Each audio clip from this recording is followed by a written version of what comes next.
మీరు ఈ దేవాలయానికి సంబంధించి ఏ విధంగా ఇవన్నీ కంట్రోల్ చేస్తున్నారు, ఎట్లా చేస్తున్నారు? చాలా పురాతనంగా ఉంది సార్ స్వామి దేవాలయం. స్వామి స్వయంభూ ఉద్భవంగా ఉంది. బ్రహ్మ విష్ణు మహేశ్వరులు దర్శనమిచ్చిన క్షేత్రం ఇది. ఒకళ్ళు మాత ప్రార్థన చేసుకున్న శివలింగం ఒకటి. ఈ తీర్థంలో కొండ మీద ఉండే తీర్థాలంతా కూడా ఈ తీర్థంలో సంగమం అయి పడుతుంది కాబట్టి కార్తీక మాసంలో ఈ తీర్థంలో స్నానం చేస్తున్నారు భక్తులందరూ కూడా. కొండ మీద వెళ్ళి అన్ని తీర్థాలు దర్శించలేరు, స్నానం చేయలేరు. ఎన్ని తీర్థాల నుంచి మనకి నీళ్లు వస్తుంది? నేను కూడా ఇక్కడ పుట్టినవాడిని, ఇక్కడే పెరిగాను, ఇక్కడే తిరిగాను. ఈ కపిల తీర్థం ఎన్నో చాలా సార్లు చిన్నప్పటి నుంచి ఇవన్నీ చూశాను. ఎన్ని 166 తీర్థాలు కొండ మీద చెప్పబడుతుంది సార్. ఆ తీర్థం అంతా కూడా ఇక్కడ సంగమం అయ్యేట్టుగా పురాణాలు చదువుతున్నాయి. పవిత్రమైన జలం, పవిత్రమైన తీర్థము. అక్కడ 3 కుండాలు ఉన్నాయి సార్. అది బ్రహ్మకుండం అని, మహేశ్వర కుండం అని, విష్ణు కుండం అని పేరు.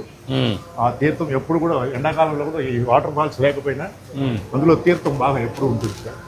ఆ తీర్థమే మనం మంచి కొబ్బరి నీళ్ళు లాగా ఉంటుంది ఆ మూలలో. దాని అంతా కూడా పరిశుభ్రంగా మనం చూస్తూ అన్ని పరిశుభ్రం చేసుకుంటున్నాము. దేవాలయ పవిత్రత ఏంటి?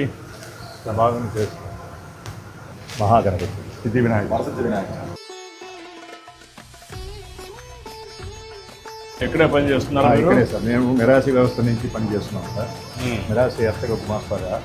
వాతావరణం బాగా ఉంది, చాలా బాగుంది. కపిల తీర్థం ఇక్కడే ఉంది. ఇది కాకుండా వెంకటేశ్వర స్వామి పైనే ఉన్నాడు. కాబట్టి ఈ ప్రాంతం ఎప్పుడు ఇదే కాదు, రాష్ట్రం ప్రపంచం సుభిక్షంగా ఉండాలి, మనం అందరం ఆరోగ్యంగా ఆనందంగా ఉండాలి, అందరి జీవన ప్రమాణాలు కూడా బాగుండాలి. అదే మీరందరూ ప్రతిరోజు ఆశీర్వదిస్తున్నారు. దానికోసం నేను పనిచేస్తాను. సంతోషం. Thank you.